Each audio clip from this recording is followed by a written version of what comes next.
আজ কর্মপুরুষের ব্রত করা হচ্ছে। জ্যৈষ্ঠ মাসের 31 তারিখ এই পুজোটা করা হয়। আর এই ব্রতটা নির্জলা উপবাস থেকে করতে হয়। আর এই দেখুন ঘট বসিয়ে পুজোটা করা হচ্ছে। আর সব কিছু রেডি করা হয়ে গেছে, নৈবেদ্য রেডি করা হয়ে গেছে। এই ব্রততে 2টি নৈবেদ্য রেডি করা হয়েছে, ফলমূল সবগুলো কাটা শেষ। আর এই ব্রতর সবচেয়ে আসল প্রসাদ হলো এটা ছাড়া ব্রতটা সম্পূর্ণ হয় না। আর এখানে আছে কাঁঠাল বীজ, শিম বীজ, চানা, মটর, মুগ, কালা মটর, তারপর চাল আর চিড়ে সবগুলো ভেজে তারপর এগুলোকে গুঁড়ো করে এগুলো দিয়ে নৈবেদ্য তৈরি করতে হয়। তো আমি সবগুলো ভেজে নিয়েছি আর এখন ভাজছি চিড়াটা। তো চিড়াটা ভাজার পর এখন সবগুলোকে আমি গুঁড়ো করে নেব।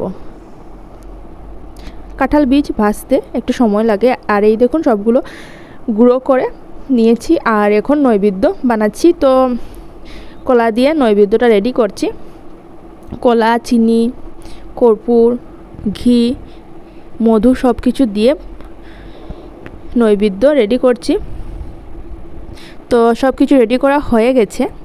আর এটা হলো আটার নৈবেদ্য আর একটাতে এই সব কিছু ভেজে তারপর নৈবেদ্য বানিয়েছি।